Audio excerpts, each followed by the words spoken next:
Kita ke informasi lain, saudara, seorang bocah laki-laki diduga menjadi korban pencabulan oleh seorang pria di garasi rumah yang berdampingan dengan masjid di wilayah Palmerah, Jakarta Barat. Awalnya korban sedang bermain bersama teman-teman, kemudian pelaku memanggil dan mengajak korban ke garasi rumah warga. Ibu korban yang mencari sang anak memergoki pelaku tengah berbuat asusila terhadap anaknya dan kemudian spontan dikejar hingga akhirnya pelaku ditangkap warga. Suasana yang relatif sepi dimanfaatkan pelaku untuk melakukan aksi kejahatan. Pelaku telah dibawa ke Polsek Palmerah untuk dimintai keterangan. Yang dari pertama ini banyak nih videonya yang belakang. Oh, sudah dilepas tapi? Saya dengar dilepas. Oh gitu. Kasih kan sebenarnya mesti nggak bisa dilepas karena itu bagaimanapun apapun ceritanya walaupun tidak dipisum itu kan sudah pelecehan, perlindungan anak juga. Pak, udah inilah saya juga nggak terima sebenarnya. Saudara, sempat dikira aparat kepolisian pelaku pemukulan mahasiswa saat demo di gedung DPRD Bengkulu ternyata anggota Satpam. Aksi anarkistis pelaku sempat terekam ponsel milik salah satu pengunjuk rasa.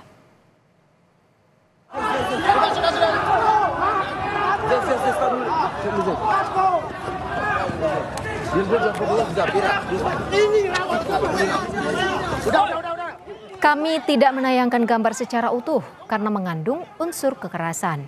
Tampak pelaku sempat mengejar salah satu mahasiswa yang sedang berunjuk rasa di gedung DPRD Provinsi Bengkulu. Pelaku juga menendang mahasiswa yang terjatuh. Pelaku sempat dikira aparat kepolisian.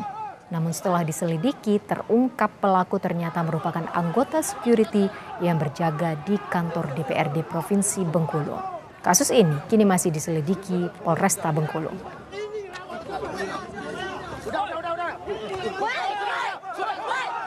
Nama saya Yoki Ramadansyah, bekerja di kantor DPRD Provinsi Bengkulu sebagai tenaga honorer keamanan. Dengan ini saya meminta maaf sehubungan dengan adanya video viral yang terjadi di halaman kantor DPRD Provinsi Bengkulu pada hari Rabu tanggal 21 Agustus 2024 kepada masyarakat dan rekan-rekan mahasiswa. Diduga itu anggota polisi dan ternyata bukan, ya, ternyata bukan anggota polisi. Ini kami terus melakukan pendalaman dan yang bersangkutan yang diduga melakukan pemukulan, ya, ini telah kami dapatkan orangnya, ya, ini kami dalami, ya, kami terus melakukan pemeriksaan. Kita bergeser ke Jawa Tengah, jenazah bayi ditemukan terbungkus plastik di pinggir sungai di Purworejo, Jawa Tengah. Polisi masih menyelidiki kasus penemuan jenazah bayi ini.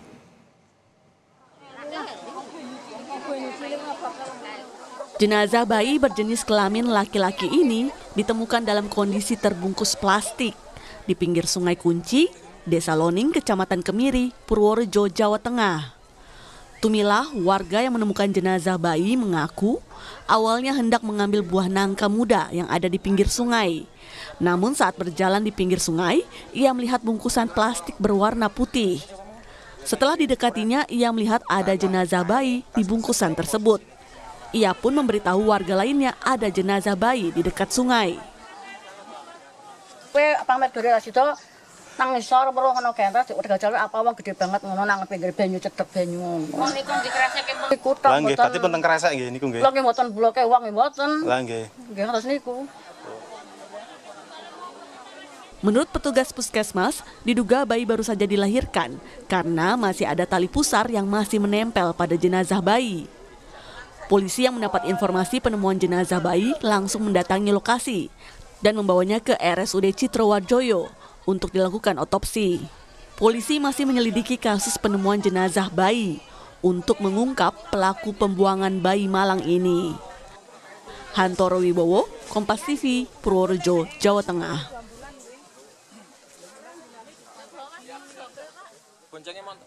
Kita ke informasi lain, seorang residivis asal Banten ditangkap polisi untuk kasus tindak pidana yang melibatkan Saudara, polisi membongkar makam VH warga Kelurahan Sumber Solo, Solo, Jawa Tengah yang diduga menjadi korban kekerasan dalam rumah tangga. Pelaku diduga merupakan suami korban dan saat ini sudah ditangkap polisi. Jenazah VH akan diotopsi sebagai bagian dari pemeriksaan dugaan KDRT yang dilaporkan oleh keluarga korban. Awalnya keluarga curiga saat mendapat kabar VH meninggal hari Minggu kemarin dan kondisi jenazah banyak luka lebam. Saat ini polisi telah menahan suami korban untuk pemeriksaan lebih lanjut. Ingin memperjelas bahwa dalam kegiatan atau tindak pidana KDRT itu mengakibatkan bagaimana, seperti apa, dan nanti kita sinkronkan dengan rekonstruksi mungkin nanti di TKP dengan pelaku yang ada. Nanti kita rekon kalau memang sama hasilnya kan dari keterangannya dia berbuat apa, bagaimananya, biar sinkron semuanya nanti. Seperti itu. Saudara, diduga kecewa dan sakit hati karena mantan istri memiliki pacar baru, seorang pria nekat menyebarkan video asusilanya sendiri yang direkam bersama mantan istrinya ke media sosial untuk mempermalukan korban. Seorang pria warga Riau ditangkap oleh Subdit 5 Cyber, Direktorat Reserse Kriminal Khusus Polda Jambi, karena dilaporkan telah menjadi penyebar video asusila di media sosial. Video yang disebar merupakan video asusila pelaku dengan mantan istrinya lantaran diduga kecewa, sakit hati, serta cemburu karena mantan istrinya telah dekat dengan pria lain. Penyebaran video asusila ini telah terjadi sejak bulan Juli lalu dan langsung dilaporkan ke pihak kepolisian sejak 12 Juli lalu. Namun pelaku baru tertangkap di Provinsi Sumatera Barat setelah bersembunyi dan berpindah-pindah tempat. Di mana korban dan pelaku adalah dulunya suami istri, karena korban sering kena KDRT dan tidak dikasih nafkah, akhirnya korban pergi minggat ke Jambi. Ya, mereka tinggal di rumah, pindah ke Jambi. Kemudian si korban sering komunikasi dengan pria lain karena dia merasa sudah meninggalkan suaminya. Kemudian pelaku merasa cemburu. Nah, karena dia bisa masuk ke Facebook milik korban, dia tahu juga kodenya, akhirnya dia masuk ke Facebook tersebut, ngirimlah gambar-gambar asusila atau video asusila, dan juga mengirimkan ke WhatsApp rekan-rekannya. Ada wajah dia. Atas perbuatannya, pelaku dikenakan pasal Undang-Undang ITE dan asusila dengan ancaman maksimal 6 tahun kurungan penjara. Ratna Sari, Kompas TV, Jambi. Residivis asal Banten ditangkap polisi untuk kasus tindak pidana yang melibatkan penipuan, pemerasan, serta pornografi dengan modus menjadi dukun. Modus menjadi dukun ini dilakukan pelaku melalui platform digital hingga mengakibatkan korbannya mengalami kerugian hingga 80 juta rupiah lebih. Awalnya pelaku mengaku sebagai dukun dan bisa mengobati korbannya yang disebut mengalami gangguan makhluk halus. Korban diminta uang 60 juta rupiah untuk membeli peralatan pengobatan. Karena ada percakapan intens yang mengarah ke hal pribadi, pelaku akhirnya berhasil mendapatkan foto dan video pribadi korban.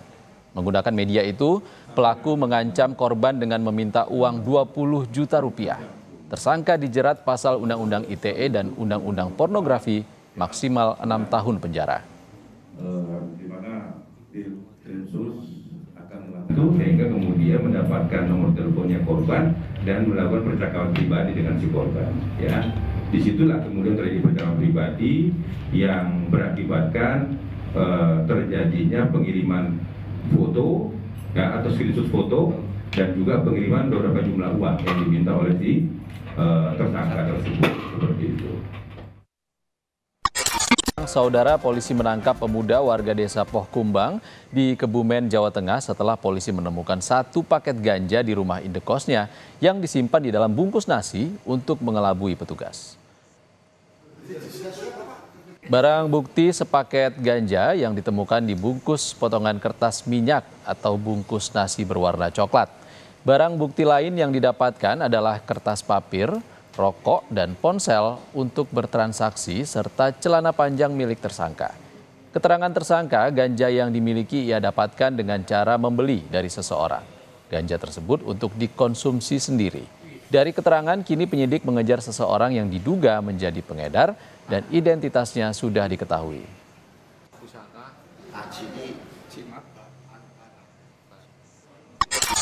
Sebelum dipulangkan akan diberikan edukasi terlebih dahulu, ya kan, sehingga ke depan kegiatan-kegiatan seperti itu tidak terulang kembali. Ditugaskan pimpinan untuk datang langsung ya ke Polres Jakarta Barat. Sebenarnya ada di 2 tempat, di Polda dan Polres. Untuk pertama memastikan benar ada atau tidaknya ada peserta aksi unjuk rasa kemarin yang diamankan atau ditahan Polres. Itu yang pertama.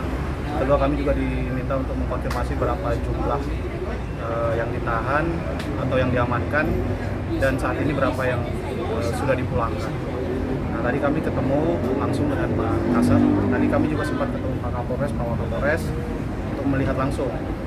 Dan saat ini kami lihat itu tinggal dari jumlah 105 tadi menurut keterangan 105 yang diamankan, sebagian sudah dipulangkan, sisa 28 orang.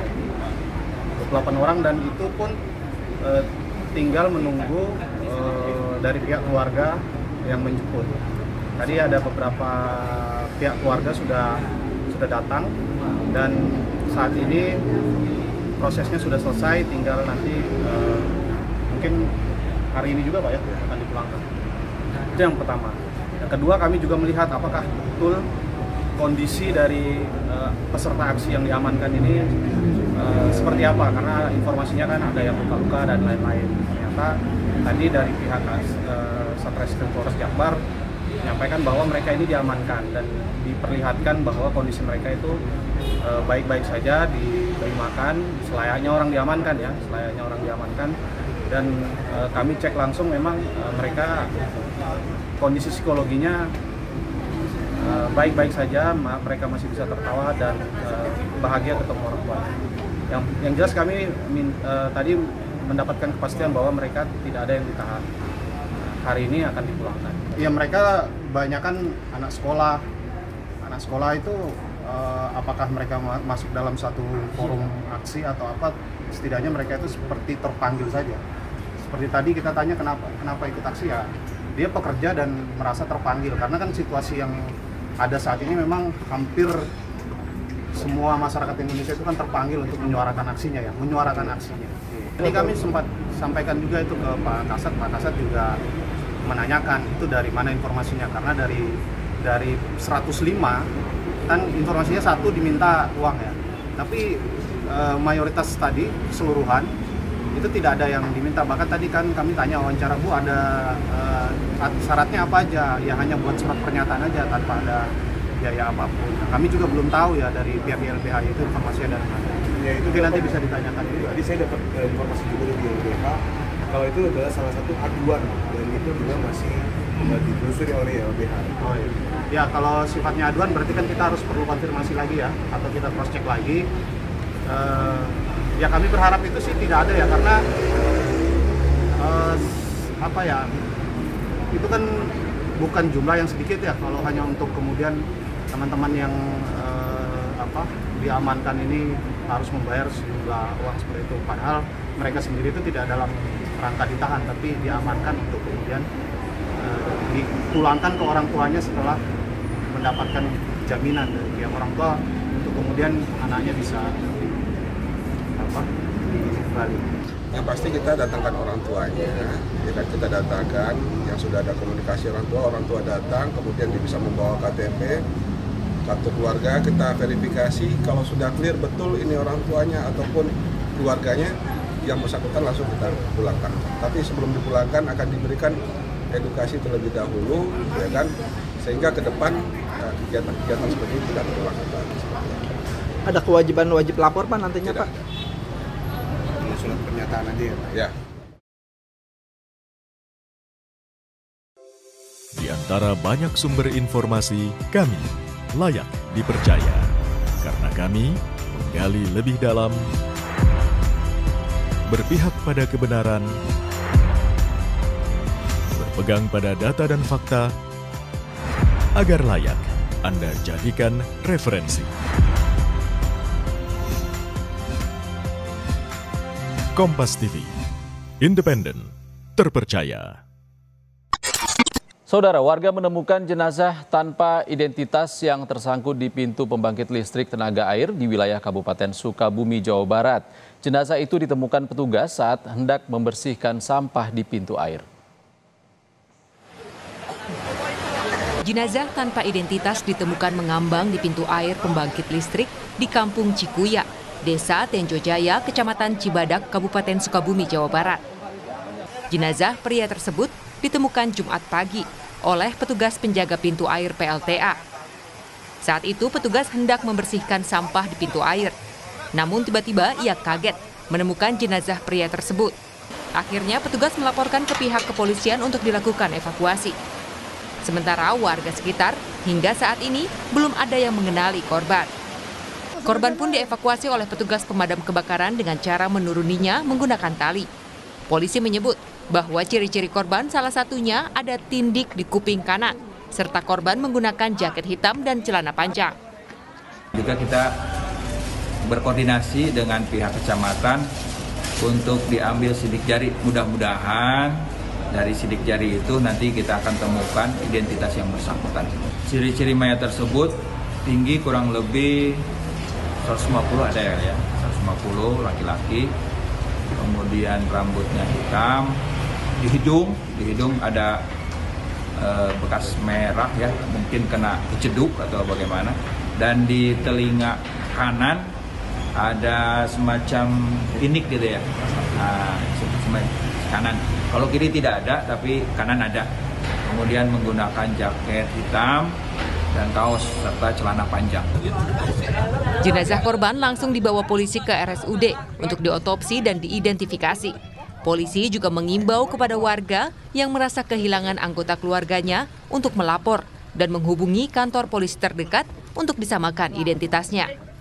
Insan Maulana Firdaus, Kompas TV, Sukabumi, Jawa Barat.